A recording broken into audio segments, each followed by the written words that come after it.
Today, I will uncover a chapter of World War II history that has been buried for 80 years.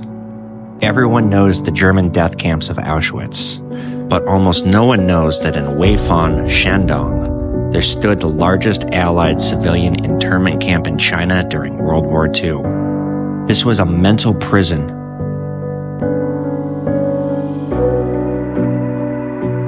"80 years ago, the Japanese army imprisoned more than 2,000 Western nationals there. They were subjected to mass slaughter, but instead were brutally tormented and interned for 3.5 long years. What is even less known is that during the bitter years of Japanese aggression against China, unarmed Chinese civilians guarded the last glimmer of light in this cage by risking their lives to show kindness and love for their fellow mankind. 我父亲吧，是我打铁的，他知道你们在这囚禁的人吧很苦，那些母亲吧把那鬼子吃的那鸡蛋皮洗了烤干打成嘛喂孩子，要引入这种同情心。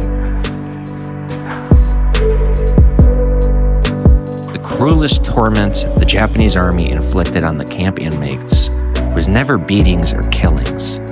They turned university professors into food laborers and butchers, noble ladies into latrine cleaners, and an Olympic champion into a forced laborer that ultimately cost him his life.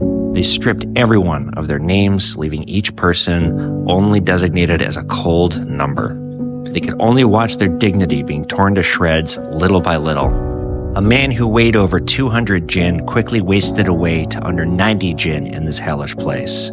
The prisoners starved, fell ill, and died, and yet they could do nothing at all. This was true hell, keeping you alive, but robbing you of all power to act. 当时，我们也是受苦人嘛，感觉这里俺穷咱穷，你这结婚的人是更受苦。小孩呀，缺钙，不去回家上学嘛，买上10斤鸡蛋，买了5斤白糖。当时西方人好吃白糖。 一个晚上吧，9点钟是干儿送进来的，他们让我为了买枪危险。 This is Arthur William Hummel Jr. He was an American born in China. At the age of 21, he became interned in this camp. And every day that he lived in this camp, he was subjected to starvation, brutality. On June 9th, 1944, with the help of John Xingtai, a sanitation worker, he escaped. He had the opportunity to return to America, but he instead decided to help the guerrilla movement against the Japanese. He vowed to help the people that were still interned in this camp. He later became an American diplomat, and he served as the U.S. ambassador to China from 1981 to 1985. This is Han Xiang, who was affiliated with the anti-Japanese resistance movement, and he was bringing in food to those that were starving in this camp. On his second attempt of trying to scale the wall, he got electrocuted after being discovered in a panic by Japanese troops. Fences were electrocuted, and as a result, he died, and they just left him on display as a public message.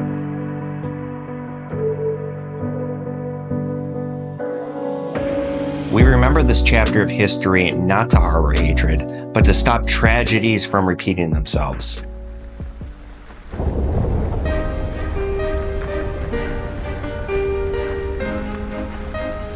为什么现在战争还有延续呢？就是他只有一部分人，他不爱和平，共享他自己的霸权。我们现在只有团结起来，对日本这种侵略中国东西说，我们一定要惊起这个。现在就是需要和平，不管西方东方，我们都要共同幸福、共同享受这个给人民带来的和平。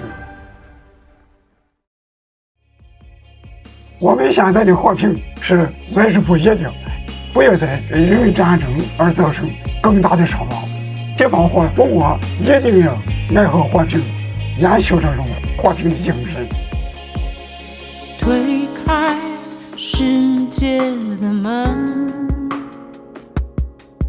你是站在门外怕迟到的人。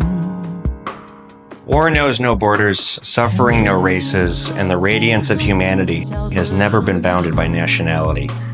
This dark chapter of history has been forgotten by the West, but it should not be forgotten. It should not be buried into oblivion. We remember history never to harbor hatred, but to cherish peace forever and uphold the kindness deep in our hearts for all of time. 世界本该是你真实的模样，左眼的悲伤，右眼的倔强，看起来都一样。原来你就是我走失的地方。